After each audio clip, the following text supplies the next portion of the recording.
हमारे चैनल को सब्सक्राइब करें और बेल आइकन को दबाएं ताकि देख सकें हमारे वीडियो सबसे पहले।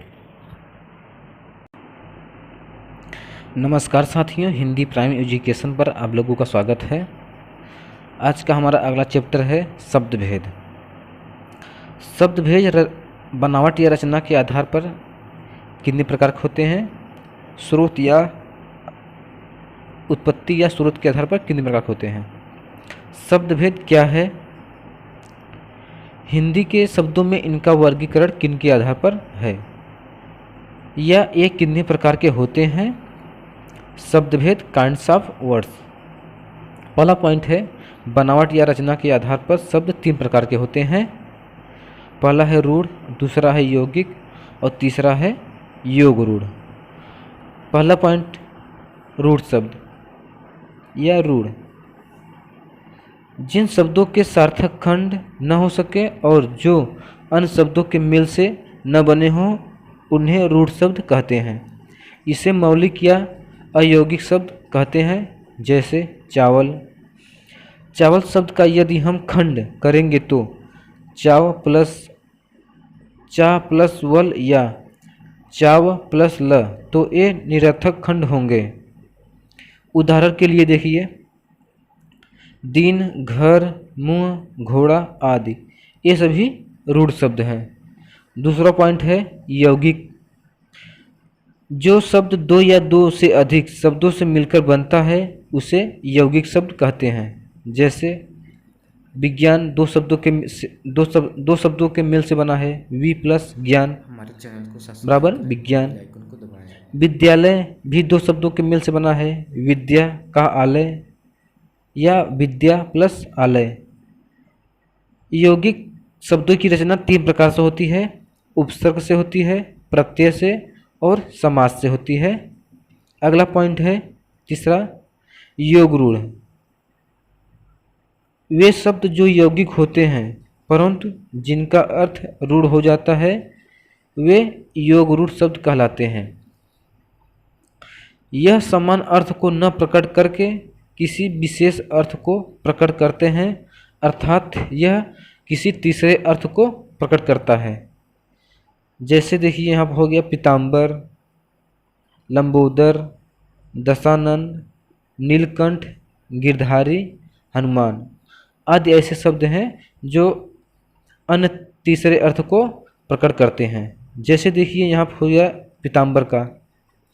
पीताम्बर का समान अर्थ पीला वस्त्र, किंतु यह विशेष अर्थ में श्री कृष्ण के लिए प्रयुक्त होता है। और दशानन देखिए, दशानन अर्थात जिसके 10 आनन हैं, किंतु यह विशेष अर्थ रावण के लिए प्रयुक्त होता है। बहुब्रीहि समास के सभी उदाहरण योग रूढ़ के उदाहरण होते हैं। हमारा अगला पॉइंट है उत्पत्ति या स्रोत के आधार पर शब्द 5 प्रकार के होते हैं।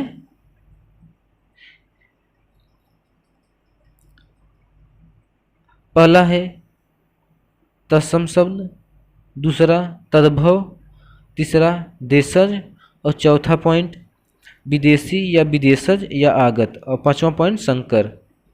पहला पॉइंट देखिए तत्सम शब्द। तत्सम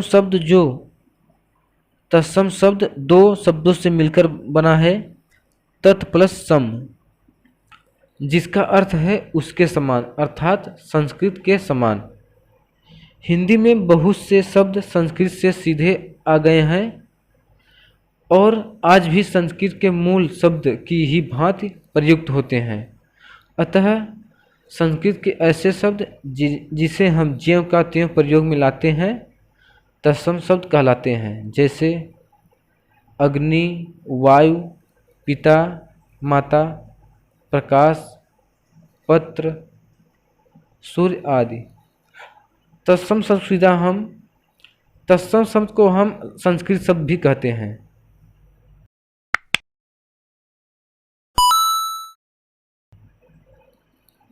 अगला पॉइंट है तद्भव।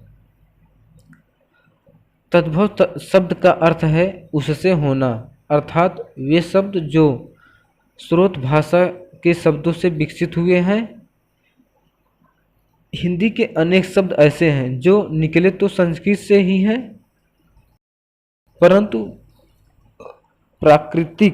प्राकृत अपभ्रंश पुरानी हिंदी से गुजरने के कारण बहुत बदल गए हैं। अतः संस्कृत के जो शब्द प्राकृत अपभ्रंश पुरानी हिंदी आदि से गुजरने के कारण आज भी परिवर्तित रूप में मिलते हैं, तद्भव शब्द कहलाते हैं। जैसे संस्कृत प्राकृतिक हिंदी, उज्ज्वल का उज्जवल और उजाला हो जाएगा हिंदी शब्द, और कर्पूर का कपूर और हिंदी शब्द कपूर। कुछ यहाँ पर देखिए तद्भव और तत्सम शब्द दिए गए हैं। देखिए जैसे घोड़ा क्या हो गया तद्भव शब्द, और घोड़ा का तत्सम घोटक, और फुर्ती का तत्सम क्या हो जाएगा स्फूर्ति। गेहूँ तद्भव शब्द है और गोधूम तद्भव, गेहूँ क्या है तद्भव शब्द और गोधूम हो जाएगा तत्सम।